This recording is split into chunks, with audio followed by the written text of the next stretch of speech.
Good morning, YouTube. I am Galdite74 here, bringing you guys the first battle of PEBA Season 4. This is supposed to go up on Tuesday, and it is Tuesday morning as I am recording this, so this ought to be fun. We are going up against Kenneth and his Violet City Vulpixes to start off the season. I'm really excited for this, but to begin off, if you have not yet, make sure to go check out my draft analysis for this season. It's where I broke down the team I had been drafted. It's a really nice team, and it's a really powerful squad overall. But PEBA is back off to a blasting start. There has been a few battles so far, and they all have been phenomenal to watch. A lot of cool things have happened, and hopefully this battle can add on to it. To reiterate, we do face off against Kenneth. This is the first time I am ever facing him. His team is like one of the hyped up ones. Like there was like 3 or 4 teams that were really hyped up after the draft had ended, and his was one of them. I'm personally not too worried about his team. It could just be my matchups alright, but I was not feeling like I was going to get destroyed looking at his team. But we never know. It's Pokemon. Anything can happen. Before I dive into his team, the format of how I do these videos is going to stay the same throughout this season and like the 8 p.m. season until summer. I might try and tweak the way I approach these videos a bit in the summer when those drafts go up, but for now it's just going to stay the same. So let's go ahead and look at Kenneth's team. For my week 1 game, my opponent Kenneth this week has a team consisting of Zygarde 50, Mega Diancie, Weavile, Cobalion, Crobat, Celebi, Araquanid, Alolan Marowak, Morpeko, Persian that can Dynamax, Tropius, and Vulpix. Now I expect my opponent to bring consist of Zygarde, Mega Diancie, Cobalion, Crobat, Araquanid, and Alolan Marowak. I had Mega Diancie last season of the PEBA. It was a very fun mon to use, and I prepped very heavy for it in this game, so it's not really scary here, but that's because of how I prepped. Mega Diancie is a big threat and a very good Pokemon, and I'm glad someone picked it up, obviously, because it's good. But the 3 main threats I see on my screen aren't even the higher tiers on Kenneth's team. It's actually Crobat, Araquanid, and Alolan Marowak. Crobat because even though Crobat itself is not scary, Super Fang and Toxic is very annoying for my team. Stuff like Mega Aggron doesn't get reliable recovery, so just taking 50 from a Crobat is something I don't want to be taking, and I could say the same for almost every mon on my team, so that's something I really have to watch out for. Araquanid solely because webs are kind of a nuisance against my team. I don't have removal this week, believe it or not, and Araquanid, I only have so many answers to it. Granted, I have a really good answer to it, but it's very limited. That's Kyurem spoilers. But otherwise, that thing's going to be a little bit scary, and just, again, webs are annoying. And then finally, Alolan Marowak is really hard to switch into. Killing it offensively isn't crazy hard, but if it's like really offensive Marowak, then that's something that could be a serious threat against my team if he plays around it correctly. Those were the 3 big threats. Of course, Zygarde can be a threat if it's boosted up enough, but until that is a thing, Zygarde itself is not that scary without some boosts. So that's something I want to note of.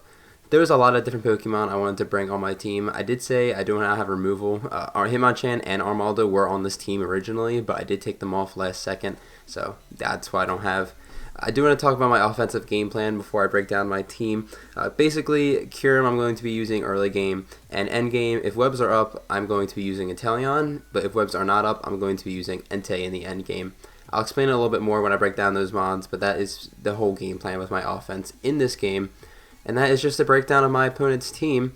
What I'm going to be bringing this week for our week 1 game consists of Kyurem, Mega Aggron, Sandaconda, Entei, Slowking, and Inteleon. Our first mon on the team for the whole season is going to be the Kyurem. Kyurem has enough speed to outspeed Vulpix of all things. I have max special attack, modest nature with the leftovers, moves being a freeze dry, earth power, sub roost. This is a pretty standard Kyurem set overall, a sub roost set, except that I have freeze dry over ice beam. It does suck because I do miss out on a few KOs, particularly Crobat I don't KO with freeze dry. But otherwise, I felt like it was better because my team is a little bit weak to Araquanid, and Freeze Dry is a good way to hit that really hard. The reason I think Sub Roost is so good, especially early game, is because I can get sub up on a decent amount of mons. The Zygarde if it's not boosted, the Crobat, the Celebi if it wants to come, Morpeko, stuff like that. I have an easy time getting up a sub, and once that's up, my opponent's is forced to take a hit from this thing. And ice and ground coverage is insanely good against my opponent. The only thing that really wants to take ice and ground coverage somewhat is Weavile, and Weavile doesn't really want to take an earth power still. So I felt like Kyurem was going to do a really good job at that. Once webs, like Araquanid's in and wants to put up webs or something like that, or Celebi wants to come in and just click a grass move or whatever, stuff like that. And I feel like Kyurem's going to have an easy time with that. And that's just Kiram's job for the week, and that's all I really have to say about that mon. Next up is going to be our Mega. It is Mega Aggron. This is a very especially defensive Aggron because it's so bulky on the physical side. I don't need to run much physical defense. Aggronite, obviously, moves being a Stealth Rock, Heavy Slam, Ice Punch, and Stone Edge. This was Stone Edge or Earthquake for a while. It was basically, do I want to hit Cobalion or Araquanid? I decided Araquanid in the end just because I can take a hit from Araquanid already. So I won't be staying in Cobalion any time of the week anyway, so I decided why put Earthquake on there. Rocks are really good just to have up on their side. If they want hazards on my side, I at least need to get rocks up on their side. Heavy Slam is semi-spammable in this game. This is a really good switch into a bunch of his mons like Mega Diancie, the Weavile, Celebi. Persian is my main way to deal with Persian, and I feel like he's not going to bring his Dynamax mon this week because I have such a fat mon in Mega Aggron here. And this can 1v1 almost anything on my opponent's team, barring like the Zygarde if it's boosted. Crobat, I don't want to take a Super Fang, and that's something I'm a little bit worried about too, is having this in against Crobat, because I don't want to lose 50% of my health. Then Mega Aggron becomes a lot less useful. But it's here just to wall a few things. I felt like it was just kind of mandatory so I don't get completely swept by a few different mons. And it's going to put in a lot of work, especially because it is very specially defensive this week. That's Aggron. Our third mon on the team is going to be Sandaconda. Sandaconda is also very specially defensive with the leftovers. I actually am a Coil set. I have Coil, Earthquake, Stone Edge, and Dragon Rush. Dragon Rush is very interesting. This is to hit the Zygarde for a lot more damage than Earthquake. And I don't have to worry about the accuracy because once I get a Coil up, a Stone Edge and Dragon Rush should always be hitting, question mark, I'm pretty sure. And I felt like Sandaconda was going to be a really good setup sweeper if I need to resort to that.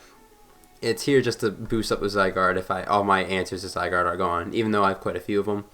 I do want to keep this semi-healthy for the Mega Diancie because I do take around 60-ish% from Moonblast. Maybe it's like a little bit less than that, depending on his spread.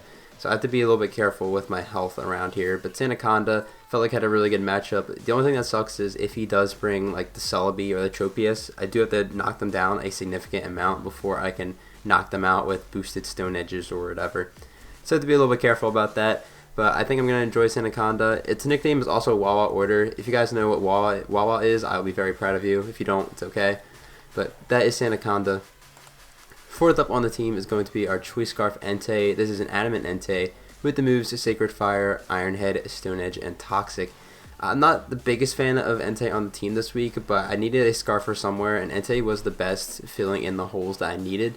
I didn't have an immediate way to offensively deal with like Weavile and stuff. Cobalion as well was a little bit scary, so I felt like the fire coverage would be really nice on this thing. It does let Mega Diancie and Zygarde come in for free if I knock out something with Sacred Fire and it revenges, but my opponent doesn't need to know I'm Scarf immediately unless they, figure it out, of course.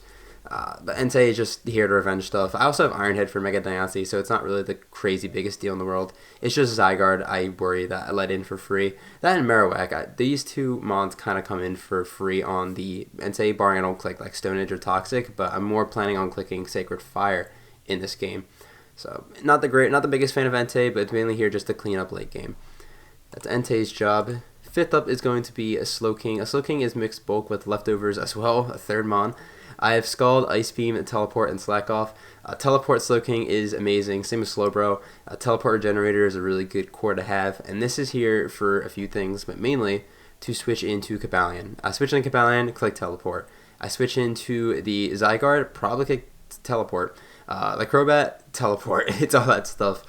Scald and Ice Beam is really nice to have. His team is surprisingly not that strong against water and ice coverage, minus the Araquanid, which, again, very scary against my team.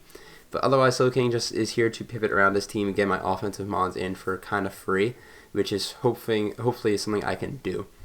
That's all Slowking's job is. And then finally we have Inteleon. This was going to be Hitmonchan, this was going to be Armaldo, Tapu Bulu was in the works, but Inteleon is what I decided to stick with in the end. This is the heavy duty boots to ignore webs and rocks. I have really good coverage for his team. I have Air Slash so I could at least touch the Araquanid for a little bit of damage. Otherwise, water ice coverage again is very good against his team. U-turn for momentum, and this again, if webs go up, then this is going to be my late game sweeper over Entei, because once Entei loses the Scarf, it's not incredibly good in the matchup. So that's why I have the boost on Inteleon. And that is kind of it for the team builder. I do have this odd feeling that Mega Aggron is just going to put in a bunch of work this game, and I hope I'm right because I want to see this mon succeed.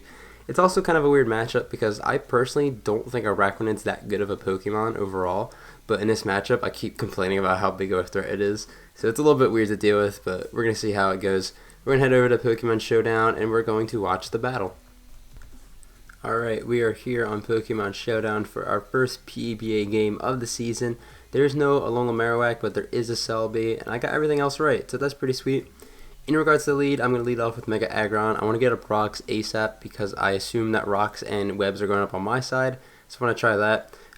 Unfortunately for me, he leads off with the Cobalion, which is the worst lead in the entire world. The only thing that forced down my Mega Aggron immediately. So that sucks, as he just throws up rocks.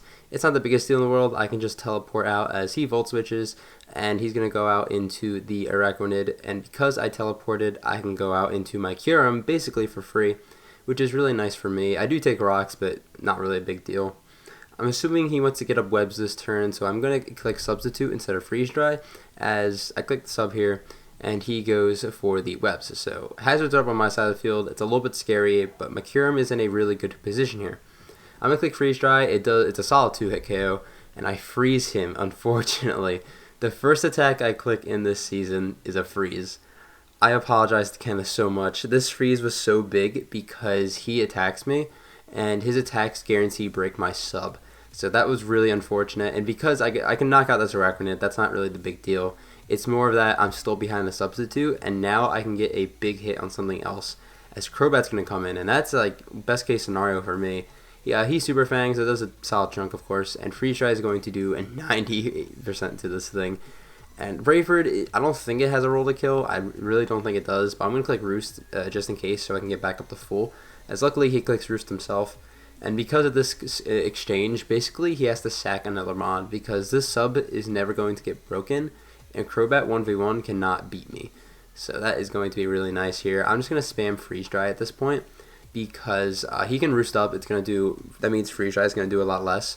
But at some point he's going to have to attack me. I have more Freeze Dries than he has Roosts, so either he's got to switch out and something else has to take a hit, or all that stuff. So I'm just going to spam Freeze Dry for the next few turns, and we're going to have this little exchange here, and just waiting for him to make a move or something. Freeze Dry is still doing like 40-ish%, which is really nice damage, as he clicks Toxic, and it does go through sub because of Infiltrator, and because he did this, Freeze Dry is going to claim another KO. So Kyurem put in a bunch of work early game, getting rid of Araquanid and Crobat, again, unfortunately for him because of a freeze. But I'm going to click Earth Power here. He clicks Flash Cannon. This is a special Cobalion, as Earth Power is going to do a load to this thing, and just missing out on the KO, unfortunately, but that's fine. I decide I'm going to save my Kyurem for a little bit later because it's still at high health, and I always have a really good switch into Cobalion in Slowking. So he just clicks Flash Cannon again. It does nothing. Because he's special, I'm taking even less than a physical Cobalion would, so that's pretty nice. He's just going to Volt Switch out of here. I click Teleport again because that's the only button I really need to click in front of Cobalion, as that's what I do. I kept Kyurem around solely for this thing, basically, so Kyurem comes in again, and now I can just click a button, particularly Freeze Dry. If he has the R-Sphere or the Dazzling Gleam, then I'm not going to be able to substitute up, so I feel like there's no point of clicking that, as he does have the Dazzling Gleam. I'm going to click Freeze Dry. It's going to do 80%, a lot of damage, and Kyurem is on its last legs here at 14%, and I'm just going to let Kyurem go down. So by turn 15, Kyurem goes down, and it knocked out the Araquanid, did 80% to Celebi, 90% to Cobalion, and knocked out Crobat. A whole bunch of work from Kyurem. I send out Inteleon because if it's Celebi Scarf, I can just U-turn out because I don't fear the grass move. I do U-turn. Unfortunately, Cobalion comes out, so it does nothing, and I have to go out in the Slowking here. It's going to be the same story over again. I'm just going to teleport as he Volt Switches out. And this time he's going to go into the Celebi. And because this thing could be Scarf, I don't want to go straight out into Inteleon and risk losing that thing to a Scarf Giga Drain. So I'm going to go on to Mega Aggron. Entei was also a play I could have made, but I don't want to kill the Celebi and Zygarde come in for free. So Aggron prevents that. He just goes for Earth Power. I'm going to go for Ice Punch and knock this thing out. So Celebi is going to drop. And at this point, Inteleon is looking very good in the back end game. I did mention that if webs were up, Inteleon is my end game here. I just stay in and die to Focus Blast. I could have switched in the Slowking, but I didn't want him Volt Switching on that turn.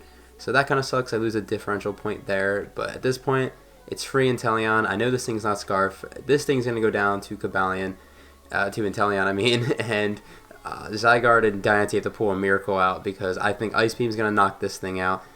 He's going to go for E-Speed. That looks pretty offensive. Not banded or anything, just, maybe max attack.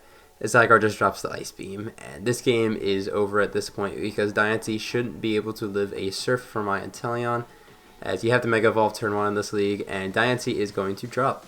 So the game is over. We are going to beat Kenneth week 1 4-0 in a pretty exciting battle. So GG to my opponent, Kenneth. By the way, I'm not sure if Kenneth goes by Ken as well. I see a name on Discord and the sheet, and it says Kenneth, and it sticks in my mind. I can't fluctuate between the two. So that's why I've been saying Kenneth the entire time and not Ken. That's just how it is. But anyway, Kieran put in a lot of overtime in this game. It put in a whole lot more work than I thought it ever was going to.